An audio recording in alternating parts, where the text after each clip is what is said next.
Hey, welcome back to my blog. This subject I'm going to talk to you, it's pretty heavy on my heart, so if I get a little emotional, excuse me. I'm sitting in a house right now that had a family in it, had a husband and a wife and a young baby, and now it's vacant. Everybody's moved out, probably headed for a divorce, maybe even a possible bankruptcy, and yeah, it's tough. How did they get into this situation? Well, number one is I lay it at the feet of the federal government, who made the guidelines a lot looser for people who didn't deserve or shouldn't have been able to get a loan. I have advised couples in the past not to buy a house and wait a year or so until they get their financial act together.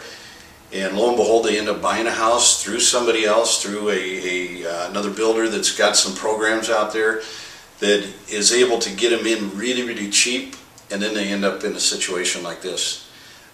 Folks, take buying a house extremely seriously, because we're in a situation now where this family is absolutely devastated.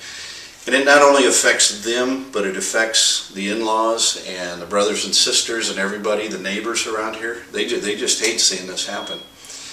I'm going to put on my blog a couple of links. One of the links is how did we get in this mess with the mortgage situation and what I consider the greed of the industry, not the real estate industry, not the mortgage industry, but more the politicians for the greed for the power. And I'm going to put a link on there that talks about that.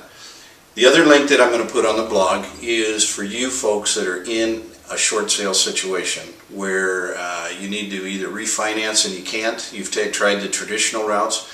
You need to get out from under your houses and you find yourself in a tough situation and you don't know whether or not you're going to be able to be whole or made whole in this situation. I'm going to put a link in there that will take you to a website that might be able to help you out.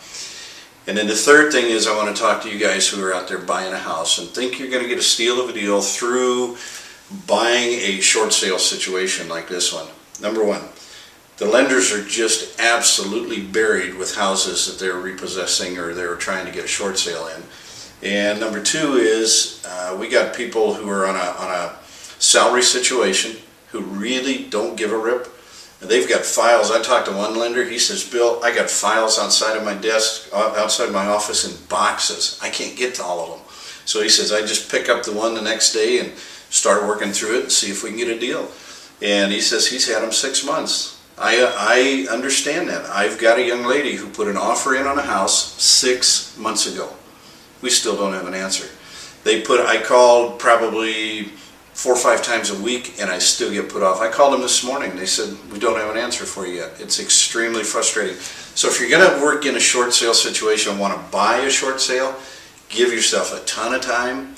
Be patient with the realtor, be patient with everybody involved, because that's what it's going to take. Number two, if you find yourself going to be in a short sale situation, call me. Let's talk. Don't let it get to this point where it's going to be a bankruptcy and a divorce and now you lose your house. You know, your family is way too important. Call me, let's talk. 680-2500. Talk to you later.